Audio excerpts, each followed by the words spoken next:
এর আগের এপিসোডে আপনারা দেখেছেন নাতাশা আরিয়ানের সাথে কালাচক গ্রামে ঘুরতে যায় এবং সেখানে গিয়ে আরিয়ানের পূর্বপুরুষের একটা ভাঙাচোরা হাভেলি দেখতে পায় সে। নাতাশা আরিয়ানের সাথে হাভেলির ভেতরে যায়। তখনই আরিয়ানের কল চলে আসে আর সে হাভেলির বাইরে বেরিয়ে যায়। এমন সময় নাতাশা পুকুরের পাশে একটা ঝোপের কাছে একজন বৃদ্ধা মহিলাকে দেখতে পায় এবং এরপরে ওই বৃদ্ধা মহিলার সাথে কথা বলতে বলতে নাতাশা অজ্ঞান হয়ে যায়। তারপর তার যখন জ্ঞান আসে সে দেখে সে নিজের ঘরে, আর এরপরে সে জানতে পারে সে প্রেগনেন্ট। এরপর নাতাশা তার যা কোমলের ভীত সন্ত্রস্ত মুখটা দেখে তার দিকে তাকিয়ে একটু হাসি মুখে নাতাশা তাকে উদ্দেশ্য করে বলল, কি হলো বৌদি, তোমার মুখে এত ভয়ে ছাপ কেন? নাতাশার কথা শুনে কোমল নাতাশার কোনো কথার উত্তর না দিয়ে ঘরের বাইরে বেরিয়ে আসে। কোমলের এইভাবে কোনো উত্তর না দিয়ে বাইরে বেরিয়ে যাওয়াটা নাতাশার কাছে বেশ অদ্ভুত ঠেকল। সে গভীর চিন্তায় মগ্ন হয়ে পড়ল। নাতাশার মনে নানান ধরনের চিন্তারা উদয় হতে লাগলো, আর এসব ৭-৫ ভাবতে ভাবতেই সে কখন ঘুমিয়ে পড়ল সে নিজেও বুঝতেই পারল না। রাত তখন ১১টা। একেবারে নিঝুম আর প্রচণ্ড ঠান্ডা আবহাওয়ার মধ্যে একটা লাক্সারি কার রাস্তায় দাঁড়িয়েছিল। গাড়ির বাইরে দাঁড়িয়ে থাকা পূজা ভীষণ রাগত দৃষ্টি দিয়ে অ্যান্ডির দিকে তাকিয়েছিল, আর অ্যান্ডি গাড়ির বোনেট খুলে ইঞ্জিনটা ভালো করে দেখছিল। পূজাকে ওইভাবে নিজের দিকে তাকিয়ে থাকতে দেখে অ্যান্ডি বলল, আর ওইভাবে তাকিয়ে আছিস কেন রে? সব ঠিক আছে? কি জানি হঠাৎ করে কেন দাঁড়িয়ে পড়লো। তোমায় কতবার বলেছি অ্যান্ডি, এই ভাঙাচোরা গাড়িটা বেচে দাও। প্রায় আধ ঘন্টা ধরে তুমি আমাকে এখানে শুধু শুধু দাঁড় করিয়ে রেখেছো। পূজার কথা শুনে অ্যান্ডি হাসতে হাসতে বলল, বললাম না পূজা সব ঠিক আছে, হয়তো ইঞ্জিন গরম হয়ে গেছে। অ্যান্ডির কথাটা শেষ হওয়ার সাথে সাথেই ওদের দুজনের কানে একটা গম্ভীর কণ্ঠস্বর এসে ঠেকল, তোমরা দুজন কে? আর এত রাতে এখানে কি করছো? রাতের অন্ধকারে ওই আওয়াজটা শুনে অ্যান্ডি আর পূজা দুজনেই ভীষণভাবে চমকে ওঠে। তারা দুজনেই যখন পিছনে ঘুরে দেখে ওরা দেখতে পায় ওদের সামনে একজন সাধু দাঁড়িয়ে আছে, যে অবাক দৃষ্টিতে ওদের দুজনের দিকে তাকিয়ে আছে। অ্যান্ডি সাধুর দিকে তাকিয়ে বলল, আমার নাম অ্যান্ডি আর ও আমার বন্ধু পূজা। আমরা কালাচকে হুকুম সিংয়ের হাভেলির দিকে যাচ্ছিলাম, কিন্তু হঠাৎ করে রাস্তায় গাড়িটা থেমে গেল। অ্যান্ডির কথা শুনে সাধুর মুখে একটা আতঙ্কের ছাপ ফুটে উঠল, আর তখনই আকাশ ঘন কালো মেঘে ছেয়ে গেল, সঙ্গে ছিটে ফোটা বৃষ্টি শুরু হলো। সাধু খুব গম্ভীরভাবে অ্যান্ডির দিকে তাকিয়ে থেকে বলল, এখান থেকে আবার ফিরে যাও। তুমি যেখানে যাচ্ছ সেখানে তোমরা দুজন গভীর অন্ধকার ছাড়া আর কিছু পাবে না। আর যদি তোমরা ওই ঘন অন্ধকারে চলে যাও তখন ফেরার পথ আর খোলা থাকবে না, কারণ মৃত্যুর পর কেউ ফিরে আসতে পারে না। সাধু বাবার কথা শুনে পূজা ভীষণ ভয় পেয়ে গিয়ে বলল, আপনি কি বলতে চান? হিয়ালি না করে পরিষ্কার করে বলুন না। তুমি কালাচকের সেই ভাঙা পরিত্যক্ত জায়গায় দাঁড়িয়ে, যেখানে বহু বছর ধরে কালাচক গ্রামের মানুষরা হারিয়ে যাচ্ছে, কিন্তু আমি জানি যে ওদের কে নিয়ে যাচ্ছে। সাধুর কথাটা শেষ হওয়ার সাথে সাথে অ্যান্ডি আর পূজার কানে একটা কারোর ভীষণ ভয়ানক আর্তচিৎকার কানে আসে। সেই ভয়ানক চিৎকারটা শুনে পূজা আর অ্যান্ডি দুজনেই ভয়ঙ্করভাবে চমকে ওঠে। তখনই সাধু দ্রুত পায়ে তাদের কাছে একেবারে কাছে এসে পৌঁছায়, আর খুবই গম্ভীরভাবে ধীরে ধীরে তাদের দিকে তাকিয়ে বলল, কোনো শব্দ করো না কেউ। যদি একটুও শব্দ করো তবে তোমাদের মৃত্যু অনিবার্য। আমার সঙ্গে এসো।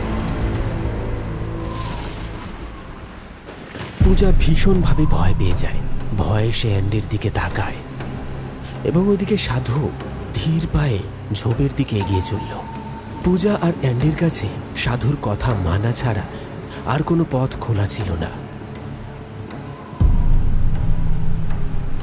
সাধু পূজা আর অ্যান্ডিকে কিছুটা দূরেই একটা ভগ্নস্তূপের সামনে এসে দাঁড়ায়।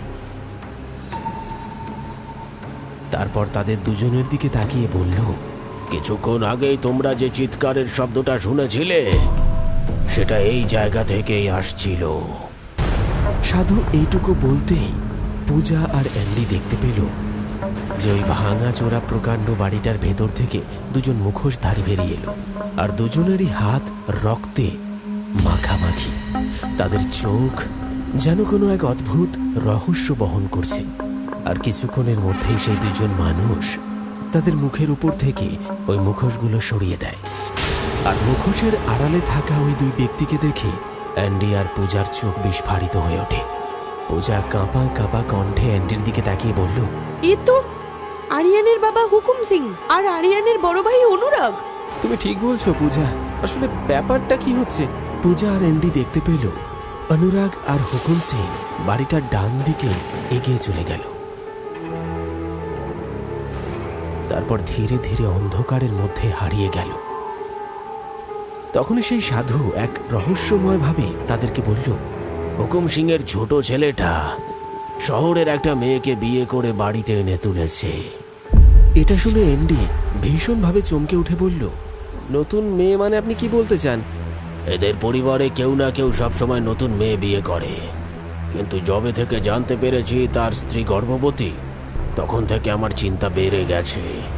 এতে পরিষ্কার বোঝা যায় যে ওই মেয়েটা সাধারণ নয়। কি বলছেন আপনি? অনুরাগের ছোট ভাই তো আরিয়ান। আমাদের বন্ধু নাতাশার ওর সাথেই বিয়ে হয়েছে। আমি আর অ্যান্ডি ওর সাথেই দেখা করতে এসেছি। এটা শুনে সাধু বাবা ভীষণভাবে চমকে উঠে বললেন, যদি এটাই হয় তাহলে তোমাদের গিয়ে তোমাদের বন্ধুকে বাঁচাতে হবে। ওর জীবন মৃত্যুর মুখে। পরিষ্কার করে বলুন তো, এ সমস্ত রহস্যের পিছনে কি আছে? সাধু খুব রহস্যময়ভাবে অ্যান্ডি আর পূজার দিকে তাকিয়ে থেকে বললেন, আমি চাইলেও বলতে পারবো না, কারণ হুকুম সিং এর পরিবার খুব শক্তিশালী পরিবার। যদি তুমি এই রহস্য জানতে চাও তাহলে তোমাদের হুকুম সিং এর পূর্বপুরুষের ওই পুকুরের কাছে যেতে হবে, যেখানে তান্ত্রিকা নামের এক বৃদ্ধা মহিলা থাকে। সে তার পরিবারের কালো ইতিহাস সম্পর্কে জানে।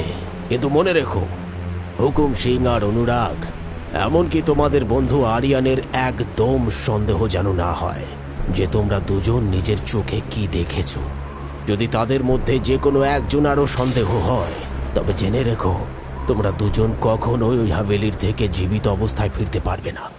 এইটুকু বলে সাধু বাবা ধীর পায়ে সেখান থেকে চলে গেলেন। পূজা আর অ্যান্ডির মাথায় অনেক প্রশ্নরা ঘুরতে লাগলো।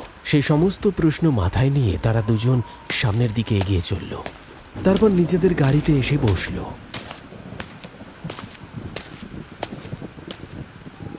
অ্যান্ডি গাড়িটা স্টার্ট দেওয়ার চেষ্টা করল এবং আশ্চর্যজনকভাবে প্রথম চেষ্টাতেই সে সফল হলো।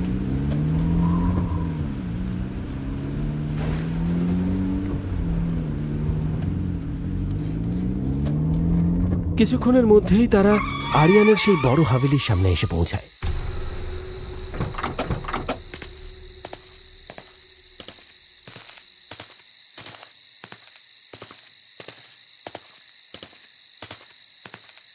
আরিয়ান তাদের ওয়েলকাম জানানোর জন্য দরজার কাছে আসে আর খুবই আনন্দের সাথে ওদের দুজনকেই নাতাশার ঘরে নিয়ে আসে। নাতাশা ওদেরকে দেখে ভীষণভাবে খুশি হয়। এমন সময় কোমল সেখানে আসে। নাতাশা কোমলের সাথে তাদের পরিচয় করিয়ে দিতে যাবে, ঠিক তখনই কোমল অ্যান্ডি আর পূজার দিকে তাকিয়ে বলল, তোমাদের দেখে মনে হচ্ছে ভীষণ ভয় পেয়ে আছো। কথাটা শুনে পূজা ভীষণভাবে চমকে যায়। আমি তোমার কথা বুঝলাম না। এটাই বলতে চাই যে তোমাদের দেখে মনে হচ্ছে তোমরা এত ভয় পেয়েছো দুজন, যেন কোনো ভুতুরে হাবিলিতে এসেছো। কোমলের কথা শুনে অ্যান্ডি আর পূজা ভীষণভাবে ঘাবড়ে যায়, কিন্তু পর মুহূর্তে তারা দুজন নিজেদেরকে স্বাভাবিক করে নেয়। কিছুক্ষণের মধ্যেই অ্যান্ডি আর পূজার জন্য হাভেলিতে দুটো আলাদা রুমের ব্যবস্থা করা হয়।